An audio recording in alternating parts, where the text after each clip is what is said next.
Hi friends, welcome to my channel. తింటే గారెలే తినాలి, వింటే మహాభారతం వినాలి అంటారు. ఎందుకంటే ఆ రెండిట్లో ఉన్న కమ్మదనం అలాంటిది. మహాభారతాన్ని ఎంతమంది ఎన్ని రకాలుగా ఏ విధంగా చెప్పినా సరే అది మనం బోర్ కొట్టదు.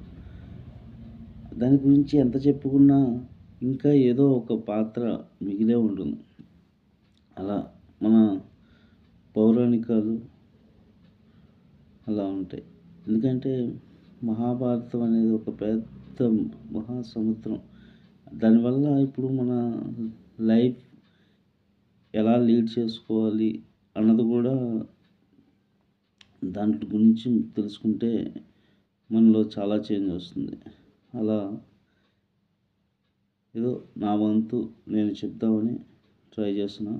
నా వీడియో కనుక మీకు నచ్చినట్లయితే లైక్ చేయండి, షేర్ చేయండి, సబ్స్క్రైబ్ చేయండి. ఓకే ఫ్రెండ్స్, కింద వీడియోలో శకుని పాత్ర గురించి చెప్పాను. ఓకే, అసలు శకుని చేతిలో ఒక ఆయుధం ఉంటుంది. అదేంటి? పాచికలు. శకుని యొక్క పాచికలు శకుని మాట మాత్రమే వింటాయి. ఎందుకు వింటాయి? అసలు ఆ శకుని పాచికల యొక్క గొప్పతనం ఏంటి అని తెలుసుకుందాం. ఓకే ఫ్రెండ్స్, ఆ శకుని చేతిలో ఉన్న పాచికలు అతని యొక్క తండ్రి యొక్క వెన్నుపూసలోంచి తయారు చేయబడింది. అవి ఎలాగా అలా తయారు చేయడం వల్ల వాళ్ళ తండ్రి ఏం చెప్తాడంటే, నేను చనిపోయిన తర్వాత నా వెన్నుపూసలో ఉన్న ఎముకలతో 2 పాచికల్లా తయారు చేసుకో. అవి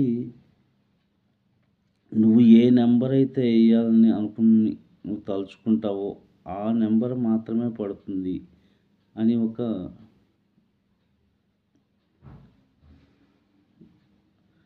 చెప్పడంతో, అలాగే ఆయన తండ్రి చనిపోయిన తర్వాత ఆయన వెన్నుపూసలో ఉన్న ఎముకలతో 2 పాచికలు తయారు చేస్తారు. పాచికలు అంటే ఎలా ఉంటాయి? ఇదిగో ఇంత పొడవు ఉంటాయి కదా, ఇలా ఇలా ఇలా అని ఇలా వేస్తారు. అలా వేసినప్పుడు దాంట్లో 1 1 2 3 4 అనేసి అలా రాసి ఉంటుంది.